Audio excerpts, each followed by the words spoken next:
I had been working for this company for 8 years. 8 years of late nights, missed vacations, taking on extra projects, and making sure every single detail was perfect. Everyone knew I was next in line for the promotion. My boss, my coworkers, even the damn janitor. It wasn't just expected, it was earned. So when my boss invited the whole office to a fancy dinner at an upscale restaurant, telling everyone it was to celebrate my big promotion, I was ready. I had bought a new suit, practiced my speech, and told my family to be proud of me. This was my night, or so I thought. The evening started off great. Drinks were flowing, laughter echoed through the private dining room, and my colleagues patted me on the back, congratulating me in advance. My boss, Mr. Randall, stood at the head of the table, clinking his glass. "Ladies and gentlemen," he said, smiling. "Tonight, we celebrate hard work, dedication, and leadership. The person receiving this promotion has shown an incredible work ethic, commitment to the company, and a drive that inspires all of us." I sat up straighter, my chest swelling with pride.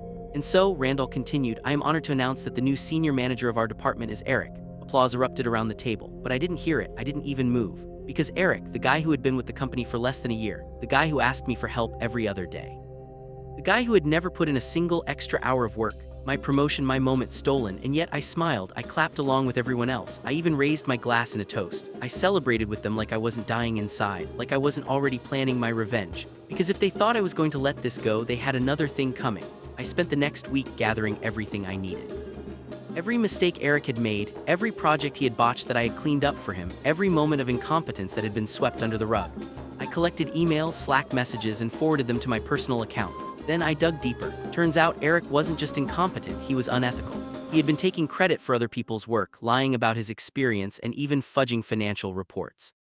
Small discrepancies that no one had noticed yet, but once you added them all up, it painted a damning picture. I bided my time, let Eric bask in his stolen glory, let Randall continue his smug ignorance, and then when the moment was right, I struck. Monday morning, I sent an anonymous email to the company's board of directors, complete with all the evidence. By Wednesday, whispers started spreading through the office. By Friday, Eric was called into a meeting, and by the following Monday, he was gone, fired, disgraced. His name wiped from the company like he had never existed. Randall, too, wasn't spared. Turns out he had been pushing Eric's promotion for personal reasons, something about a golf buddy favor. The board didn't take kindly to that. He was asked to resign. And me, I got a call later that week from the new department head. They wanted to offer me the promotion, the one I had rightfully earned. I smiled, leaned back in my chair, and let out a slow breath.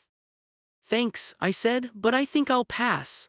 Because by then I had already accepted a job offer at a competitor company with better pay, better benefits, and a signing bonus that made the past 8 years almost worth it. Almost.